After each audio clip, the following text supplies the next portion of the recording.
Vivo is set to launch the successor to the Vivo Y03, and Pakistan will be one of the first countries to receive the new device. The Vivo Y04 is expected to hit the local market in the coming days. Recently, the phone's certifications were spotted at the FCC, NCC, TDRA, and CQC. But now we've also gotten our hands on a feature infographic revealing some intriguing details about the phone. The Vivo Y04 is making its way to Pakistan soon, and it looks like the device has received a complete design overhaul. The vertical camera setup now houses 2 lenses, and the flat chassis gives the phone a modern, sleek aesthetic. When compared to its predecessor, the Vivo Y04's new look is a noticeable improvement. One key aspect that stands out is the phone's durability.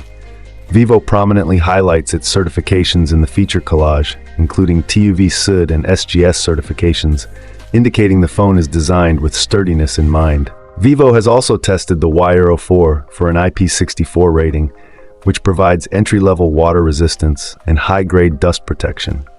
The new device also features a wet touch function, meaning the screen will remain responsive even if it gets wet, distinguishing between accidental touches and deliberate actions. Additionally, the Vivo Y04 has passed SGS's tough drop resistance test, earning a 5-star rating. In this grueling test, the Y04 endured 32,000 drops from a small height without damage, earning it military-grade certification. This rugged design will likely appeal to users looking for a durable device. The phone is also equipped with a dual-speaker setup, with one speaker located in the top grille, as shown in the renders.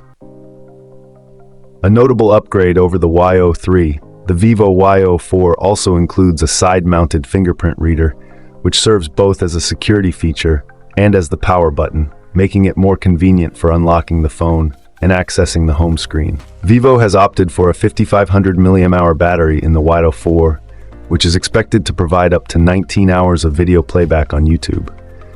As we get closer to the phone's release in Pakistan, we anticipate more details to be revealed. Stay tuned for further updates.